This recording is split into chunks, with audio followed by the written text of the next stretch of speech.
Chapter 3. Now Jehoram the son of Ahab began to reign over Israel and Samaria the 18th year of Jehoshaphat king of Judah, and reigned 12 years.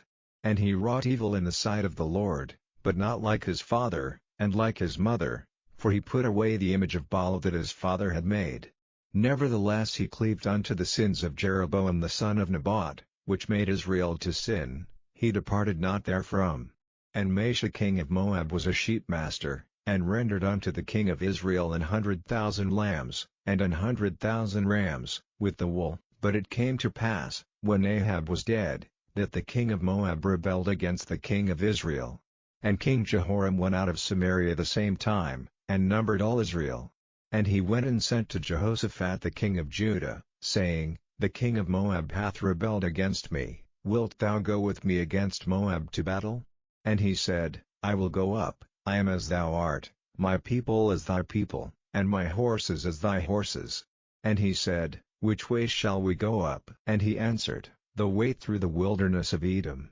So the king of Israel went, and the king of Judah, and the king of Edom, and they fetched a compass of 7 days' journey, and there was no water for the host, and for the cattle that followed them. And the king of Israel said, Alas! That the Lord hath called these 3 kings together, to deliver them into the hand of Moab. But Jehoshaphat said, Is there not here a prophet of the Lord, that we may inquire of the Lord by him? And one of the king of Israel's servants answered and said, Here is Elisha the son of Shaphat, which poured water on the hands of Elijah. And Jehoshaphat said, The word of the Lord is with him. So the king of Israel and Jehoshaphat and the king of Edom went down to him. And Elisha said unto the king of Israel, What have I to do with thee? Get thee to the prophets of thy father, and to the prophets of thy mother. And the king of Israel said unto him, Nay, for the Lord hath called these 3 kings together, to deliver them into the hand of Moab. And Elisha said, As the Lord of hosts liveth, before whom I stand, surely, were it not that I regard the presence of Jehoshaphat the king of Judah, I would not look toward thee, nor see thee. But now bring me a minstrel. And it came to pass, when the minstrel played, that the hand of the Lord came upon him. And he said, Thus saith the Lord, Make this valley full of ditches. For thus saith the Lord, Ye shall not see wind, neither shall ye see rain, yet that valley shall be filled with water, that ye may drink, both ye, and your cattle, and your beasts.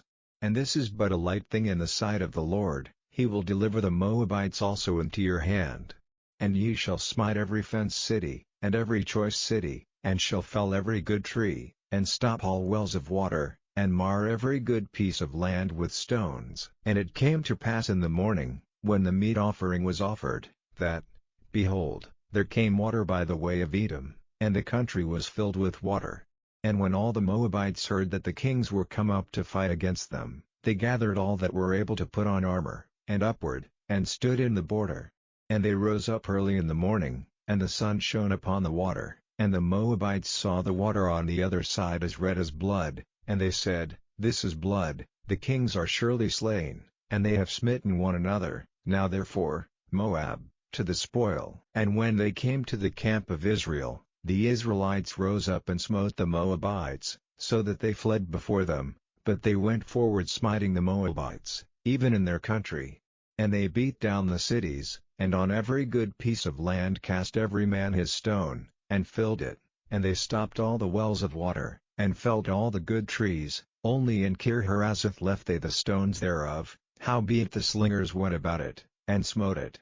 And when the king of Moab saw that the battle was too sore for him, he took with him 700 men that drew swords, to break through even unto the king of Edom, but they could not. Then he took his eldest son that should have reigned in his stead, and offered him for a burnt offering upon the wall.